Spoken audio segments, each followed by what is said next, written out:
Joy Behar calls her a 10. I mean, how dare she objectify a woman with a sexist rating system, but it's such a typical thing from a 1.5. Well said. The motives stink worse than Joy Behar's jog bra. I mean, assuming she jogs. Oh, wait, there she is. All right. She has a point. Maybe I am obsessed, but some people are obsessed with Bigfoot, and they don't get to see him on TV every afternoon. And if they did, could they tell the two apart? I don't know. The moment erupted on live TV with complete chaos, the kind that hits before anyone can even breathe. Joy Behar truly believed she had everything under control, but Greg, Gutfeld, and Tyrus flipped the entire scene upside down with humor so precise it felt like a storm slamming into a breaking point. She tried to hold her confident expression, yet Greg kept dropping razor-sharp jokes that sounded like they could cut through glass, while Tyrus stayed calm and delivered simple one-liners that landed with the force of a speeding truck. Watching her gradually lose her composure in real time turned the whole exchange into unforgettable mayhem, like a roast colliding with a reality show collapse in one unbelievable moment. It's not even that. In The View, you don't need to find Trumpers. You need to fire your race baiters. Yeah. You need to fire the two races. You've had people. You had a McCain on there. You've had people on there before, and you ran them off. So the racist ones who want to stick to this, Whoopi and Sonny, and was it Bette Midler? What's her name? Broke-ass Bette Midler. Fire them and bring people in. Maybe you could get McCain to come back. She was a Republican, but every show and every break, she was nearly in tears because she was being... Joy Behar sat there projecting complete control, almost like she ruled the entire set. She carried herself as if nothing could touch her, until Greg, Gutfeld, and Tyrus stepped in with sharp humor and steady confidence that landed far harder than she anticipated. Within seconds, the whole queen of the studio presence she relied on started to collapse right in front of the cameras, leaving her frozen in disbelief as if she suddenly realized her dramatic reign was slipping away in plain sight. Joy Behar accused Elon Musk of being pro-apartheid, but then begged him afterwards not to sue. Musk lawyers have yet to comment because they're still checking to see if it's legal to sue a cow.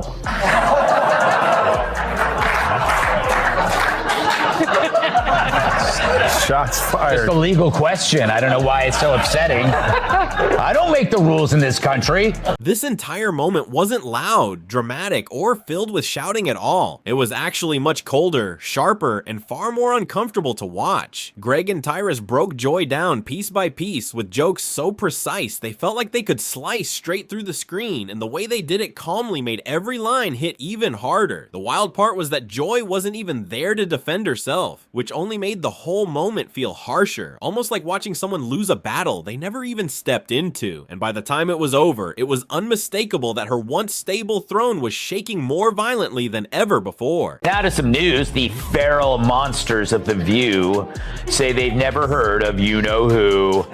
True, the show that makes mornings hell claim that my name doesn't ring a bell. It's time for...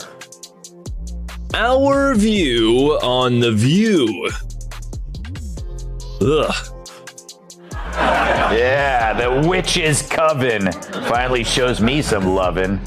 Yesterday on The View, yours truly was the subject of conversation. Apparently the broads have no idea who I am, or so they say. Hit it, Greg Gutfeld jumped into full attack mode, doing exactly what he's known for, ripping into the outrageous behavior of certain TV hosts without ever needing to say Joy Behar's name out loud. He painted a brutally clear picture of those daytime personalities who act like they're filled with wisdom while sipping expensive wine and pretending they understand real-world problems, like knowing the actual price of gas. The description fit Joy's usual comfort zone so perfectly that the connection was impossible to miss. His jokes were so sharp and so precise that it felt like each punchline sliced straight through her carefully polished TV image the second it landed. Said that Gutfeld talks about you all the time. Who is he? Well, really, who is he? I don't watch the show. He has a show. I don't watch the never show. heard of him. Yeah. I guess he's just obsessed with me. No. Next, Joy's gonna say she's never heard of carbs. Seriously, her denial of knowing me is as believable as her red hair. But obsession? I mean, come on, Joy. Where would you even get that idea?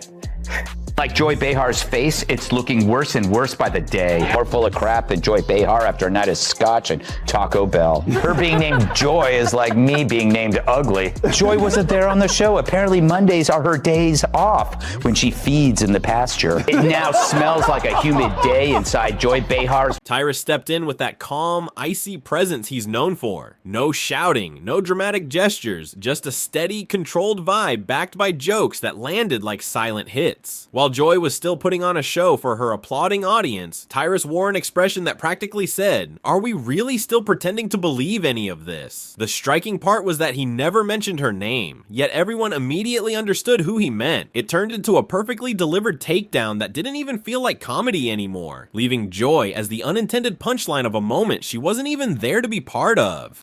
No, this is what elitists do who can't, like, if you don't know who someone is, how did you know to automatically hate him? Like, I mean, that's how fake and full of she is. Gutfeld, never heard of him. Don't like him. Why? Cause why? That's why I just turned to one of my kids. Cause why? Yeah. Cause I don't know who he is. Never heard of him at all in my entire life. But why? Cause I don't know. Because they are the last TV show to talk about high turnover. We've been rolling 3 steady for a long time. Yeah. We don't take breaks in the commercial to get away from each other. Well, that's what the drinking's for. Yes. Megan McCain, how'd that go? Yeah. Rosie O'Donnell, or any of these previous fellow employees? Because one of the things they said was that no one walks away from money. Right? Yeah. So they got people running away from him. This was the moment Greg Gutfeld really proved his skill, because he didn't argue, didn't raise his voice, and didn't need a single dramatic outburst. He just let out that quiet, confident laugh and used precise timing and sharp expressions to dismantle everything Joy has relied on for years. The entire scene turned into effortless comedy that chipped away at her polished image without him even trying. And the most ironic part is that she still thinks she's winning, almost like a captain proudly smiling on a sinking ship, while Greg and Tyrus simply stood back and let reality expose the cracks on its own. The problem is that you have to go after the racist people, and be the CEO goes, you know what, I'm not going to allow a woman on my show, or man, that will go after white America and talk about them like dogs. That doesn't represent our ideals or values for anyone. And get rid of those people, and this will clear up real quick. So do you have to actually look in the mirror and clean up your own backyard and get the racist people out? Because that's who you allowed in. You allowed black racist on TV who could just go all day and say anything about white people. And I guess lo and behold, they forgot that there's a lot of people at home, white people at home during the day, that are not watching your show anymore. So just clean it up. Yeah, Emma. Tyrus never needs loud drama or over-the-top theatrics to make his point. He sits there completely calm with that steady blank stare and quiet tone that somehow carries more weight than an entire speech. Meanwhile, Joy Behar is busy putting on a full performance just to deliver one simple message. And all Tyrus has to do is raise an eyebrow for everyone to instantly see that she's been out of touch for a long time. She still presents herself as the voice of reason, giving long speeches that fall flat like forgotten jokes, and the applause she leans on isn't real excitement. It's just habit, especially when Greg and Tyrus step in with the kind of straightforward humor that hits immediately and makes you realize how absurd the whole situation truly is. It's about the view. It's become like a medical hospital that displays human misfailure. Like it's like here, let's look at this political oddity. It's like, it really is like the left-wing equivalent of a carnival sideshow, except instead of bearded ladies and fat clowns and two-headed cows. Well, let me rephrase that. But The View is a victim of the sunk cost fallacy. How can you now speak the truth when for years you've been telling lie after lie after lie? Now you're carrying this big bag of rocks around you because it's too harmful for their ego to admit that we really were dishonest. And they could be honest. All they would have to say is, look, We hate Trump so much. We were willing to lie about Joe Biden because we felt he was preferable. We thought our lying and our cover-up was on your behalf.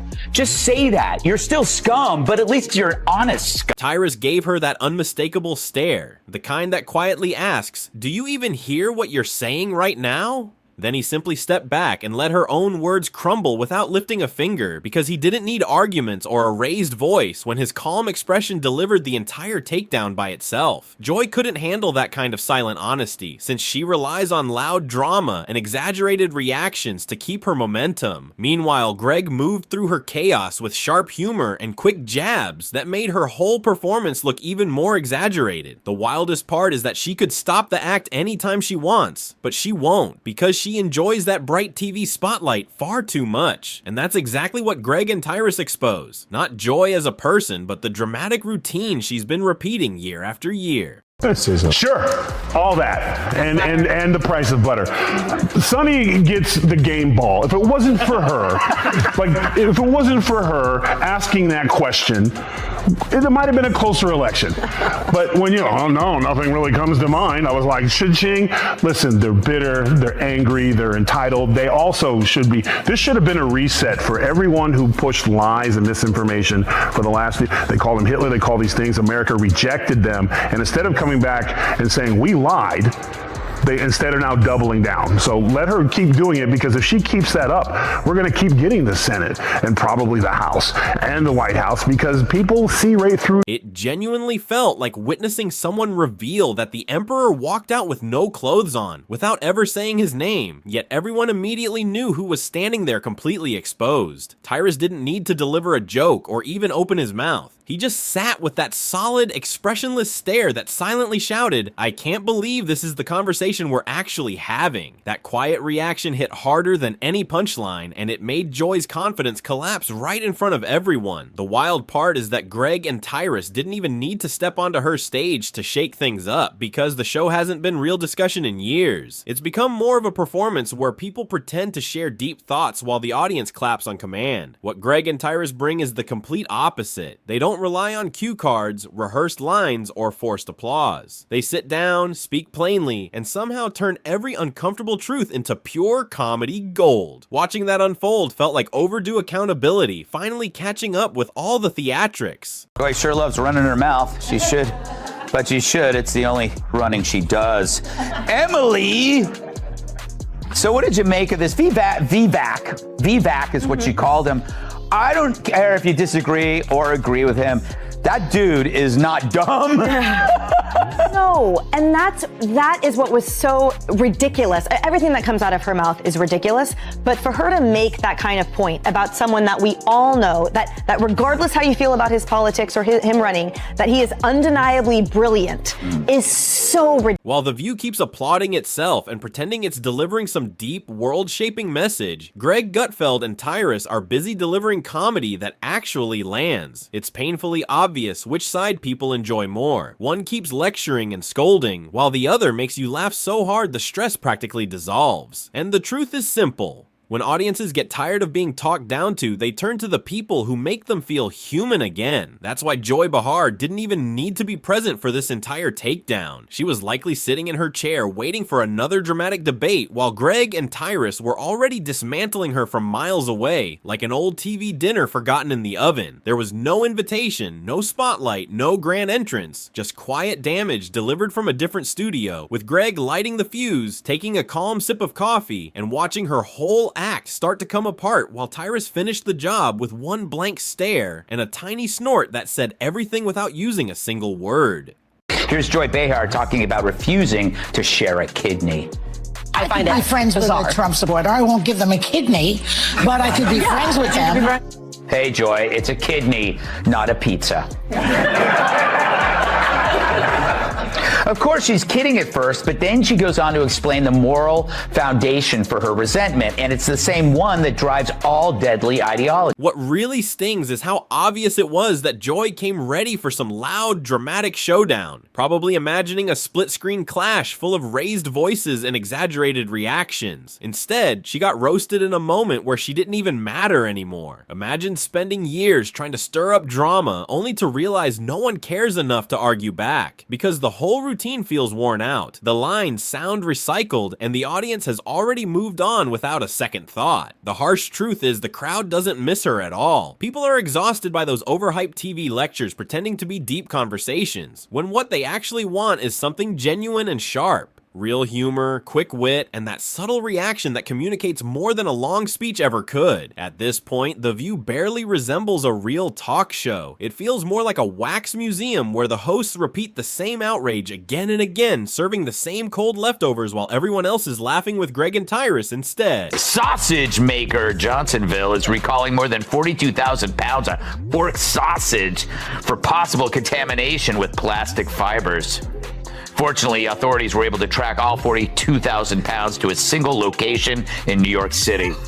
It's honestly unbelievable how younger viewers want nothing to do with long lectures from wealthy TV hosts anymore. People are completely done with fake applause, staged reactions, and those painfully obvious moments where you can practically see the script guiding everything. Now the crowd is tuning in to Greg Gutfeld and Tyrus as they turn all that exaggerated theater into sharp, genuinely funny moments. While Joy Behar keeps shouting into the wind like the storm didn't disappear years ago, the roast already happened without her, leaving her once polished throne replaced by a shaky little stool sitting in the dust of old jokes and forced laughter. And if you're someone who wants real drama mixed with honest humor, then make sure to subscribe and stay locked in to Jacob Reports, where everything stays authentic and every bit of drama gets revealed in ways you definitely won't want to miss.